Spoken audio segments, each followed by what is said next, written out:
Assalamualaikum warahmatullahi wabarakatuh. Selamat berjumpa kembali. Kali ini saya Sutoro akan menyampaikan pendugaan interval nilai rata-rata populasi dan juga nilai proporsi dari suatu populasi. Berdasarkan nilai sampel yang kita peroleh, maka kita dapat nilai rata-ratanya yang digunakan untuk menduga nilai rata-rata populasi.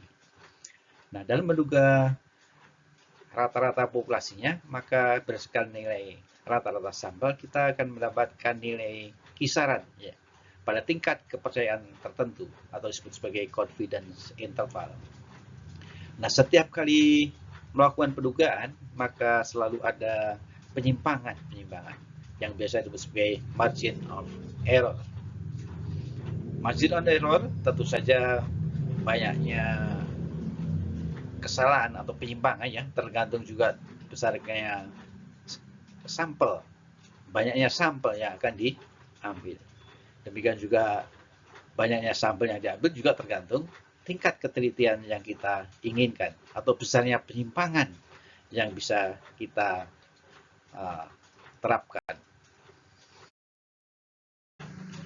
Tadi sudah disampaikan bahwa kalau kita mengambil sampel dari suatu populasi, kita dapatkan data, misalnya X1, X2 hingga Xn, data dalam bentuk skala kontinu, maka kita boleh nilai rata-rata dari sampel yang pertama. Orang lain yang mengambil sampel dengan jumlah sampel yang sama, mungkin saja sampel-sampelnya berbeda dan kita dapatkan nilai rata-rata yang berbeda juga. Jadi banyak kemungkinan nilai rata-rata yang akan diperoleh dari suatu sampel. Nah, ternyata rata-rata ini memiliki distribusi tertentu sehingga kita bisa mendapatkan nilai dugaan ya, nilai rata-rata dari populasinya. Ini berdasarkan nilai rata dan nilai dari standar deviasi dari sampelnya. Duga selang atau interval pada tingkat kepercayaan 1 min alfa kali 100% bagi rata-rata populasi apabila varian atau ragam populasi diketahui, yaitu nilai rata-rata populasinya terletak antara X rata-rata dikurangi nilai Z alfa per 2 kalikan lagi dengan sigma dibagi dengan akar N ya. Nilai Z alfa per 2 adalah nilai dari tabel distribusi normal baku ya. Di sini saya cuplikkan kalau misalnya alfanya 0,10 maka nilai Z alfanya adalah 1,645. Kalau alfanya 0,05 maka Z alfa per 2 adalah 1,96 ya. Dan di sini sigma atau standar deviasi populasinya ya, diketahui. Sebagai contoh, bila diketahui standar deviasi populasinya diketahui 9,5 dan dari sampel N ya, sebanyak 100 diperoleh nilai rata-rata 2,5.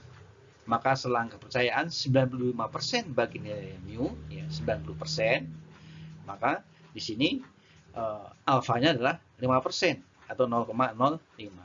Sehingga batas bawah, ya, ini kita harus beri batas bawah, X rata-rata dikurangi Z alfa per 2 kali sigma dibagi akar N, ini batas bawah, dan batas atasnya adalah X rata-rata ditambah Z alfa per 2 kali sigma per akar N. Sehingga ini batas bawahnya, rata-ratanya 2,5, Z alfa per 2-nya 1,96, ya, kemudian standar deviasinya setengah dibagi dengan akar N, N-nya adalah 100, maka kita dapatkan 2,402. Dan batas atasnya dengan cara yang sama, ya 2,5 ditambah dengan 0,098, kita dapatkan 2,598. Dengan demikian, nilai rata-rata populasi pada tingkat kepercayaan 95% berada kisaran antara 2,402 sampai dengan 2,598. Nah, di sini atau bisa juga dinyatakan sebagai 2,5 plus minus ya 0,098. Nah, ini 0,09 ini biasanya disebut sebagai margin of error. Dalam pendugaan selang atau interval dari nilai rata-rata ya, maka selalu ada perbedaan antara nilai rata-rata populasinya mu dengan nilai rata-rata sampel X rata-rata.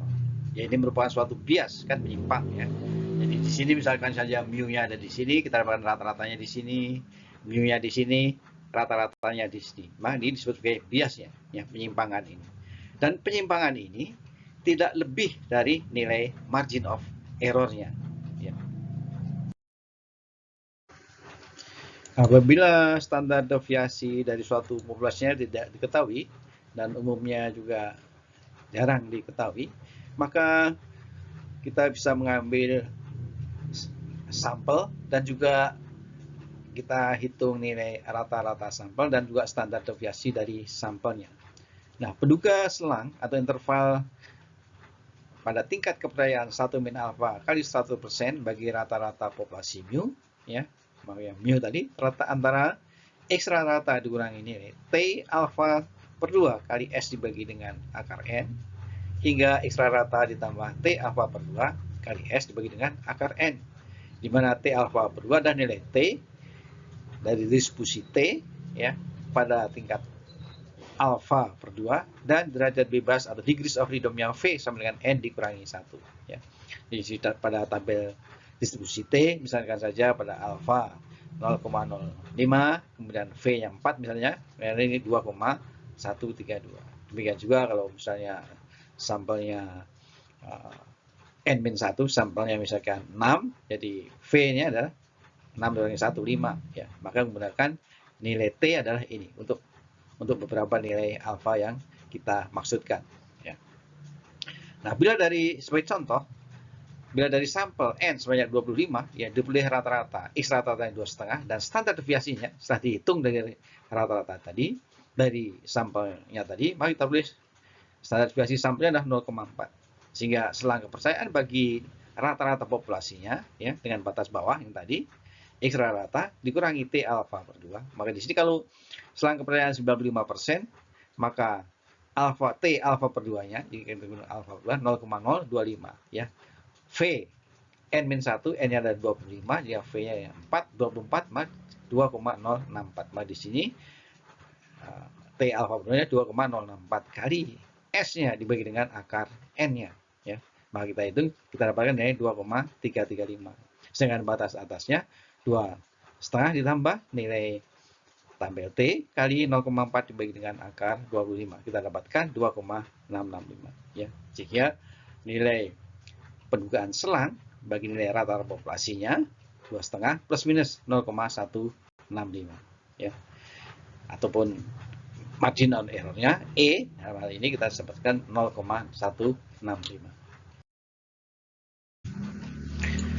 Pada pendugaan selang dari nilai proporsi dari suatu populasi, ya, populasi dari kejadian binom yang ada terdiri dari dua kemungkinan, ya tidak, suka atau tidak, ya, maka proporsi, ya, P yang menjadi perhatian, ya, proporsi P, ya, proporsi dari suatu kejadian binom yang diperhatikan, maka nilai P proporsinya itu terletak antara P dugaan dikurangi dengan nilai Z alfa per 2 akar dari P dugaan kali Q dugaan dibagi dengan akar N, hingga P dugaan ditambah dengan nilai Z alfa per 2 akar dari P dugaan kali Q dugaan dibagi dengan N. Q dugaannya adalah 1 dikurangi P-nya. Ya. Sebagai contoh, bila dari sampel, ya, katakanlah respondennya N, ya, adalah 400, kemudian di interview apakah suka terhadap produk tertentu, merek A misalkan saja, maka dari 400 ini diperoleh 240 yang suka produk A. Jadi P adalah proporsi responden atau konsumen yang menyukai merek A. Ya. Maka dari 240 tadi, ya, maka P dugaan yang suka terhadap merek A adalah 240 dibagi 400. Ya, sama dengan 0,6. Dan Q-nya 1 dikurangi 0,6 sama dengan 0,4. Maka selang kepercayaan 95% bagi proporsi P-nya, ya, maka batas bawahnya tadi yang ini, jadi P dugaan dikurangi Z alfa per 2 akar dari PQ dibagi dengan N-nya. Ya, di sini kalau selang kepercayaan 95%, maka nilai Z alfa per 2 adalah 1,96 dari tabel distribusi Z-nya. Sehingga batas bawahnya sama dengan 0,6 dikurangi 0,0242 sama dengan 0,5755. Batas atasnya 0,6 ditambah 0,0245 sama dengan 0,6245. Sehingga proporsinya, nilai proporsi responden yang menyukai produk atau merek A itu berkisar antara 57,5% hingga 62,45% ya, pada tingkat kepercayaan 95% ya. Atau kadang-kadang kan dinyatakan sebagai 60% plus minus 2,45% ya, di mana 2,45% ini sebagai margin of error-nya. Bagaimana menentukan atau menduga banyaknya sampel yang harus diambil dari suatu populasi apabila kita inginkan pendugaan kita memiliki ketelitian atau penyimpangan tertentu ya. Maka jumlah sampel atau ukuran sampel yang diambil sebanyak N dari suatu populasi dengan tingkat kepercayaan 1 min alfa kali 100% dan penyimpangan pendugaannya itu sebesar E, maka N itu sama dengan nilai Z alfa per 2 kalikan lagi sigma dibagi dengan E ya, dikuadratkan ya. Sigma ini adalah standar deviasi dari populasinya ya. Jadi sigma adalah standar deviasi dari populasi variabel yang kontinu ya. Kalau tidak ada standar deviasi populasi ya, kadang-kadang kita bisa menggunakan standar deviasi dari sampel dari data sebelumnya ya. Nah, kalau untuk kejadian binom maka standar deviasinya ini sama dengan P kali Q-nya ya, untuk variabel binomnya.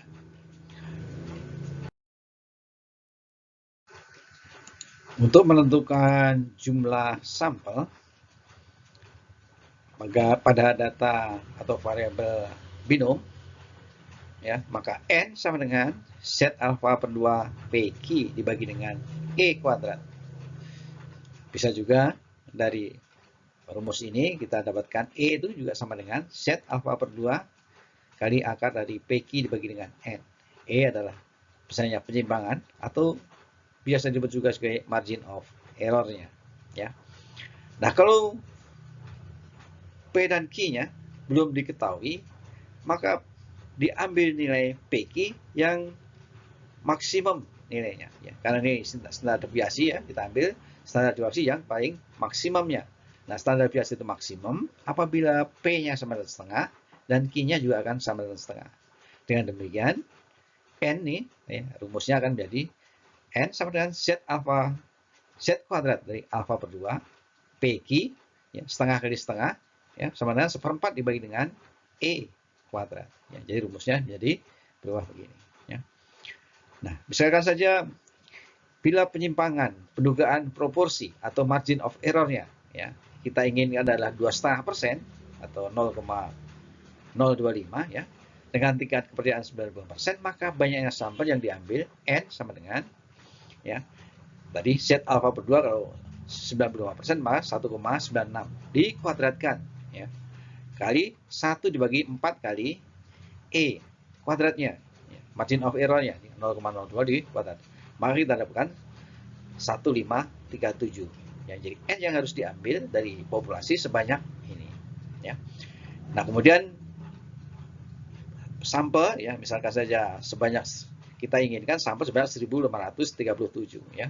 Ternyata mungkin ketika survei ya, mungkin yang memberikan respon itu hanya katakanlah 1200. Nah, bagaimana pengaruhnya terhadap penyimpangan atau margin of error-nya ya. Jadi untuk N sama dengan 1200 ya, E-nya 1,96 masih tetap akar dari tadi 0,5 kali 0,5 dibagi dengan N-nya 1200 ya, sama dengan 0,0283 atau 2,83. Jadi tadinya kita tetapkan ya pada perencanaan 2,5% penyimpangannya, ternyata karena sampelnya yang diperoleh ya hanya masuk sebanyak 1200, maka margin of error-nya menjadi 2,83%. Ya, jadi makin sedikit sampel yang diperoleh, maka margin of error-nya semakin besar. Sebagai penutup, maka pendugaan interval atau selang dari parameter suatu populasi, yaitu nilai rata-rata populasi dan nilai proporsi populasi dan juga berapa ukuran sampel yang harus diambil dari suatu populasi, maka pada pendugaan nilai rata-rata populasi mu, ya, maka bila varian atau ragam populasinya diketahui, maka menggunakan pendekatan dengan statistik Z. Bila ukuran sampel atau banyaknya sampelnya N kurang dari 30 dan ragam populasinya juga diketahui, maka dengan pendekatan statistik T. Ya. Untuk menduga proporsi populasi P, ya, dengan pendekatan kejadian binom dengan statistik distribusi Z-nya. Ukuran sampel N yang diambil dari suatu populasi, ya, tergantung dari ketelitian pendugaan yang diinginkan atau marginal of error yang kita tetapkan. Demikian yang dapat saya sampaikan. Semoga bermanfaat. Terima kasih.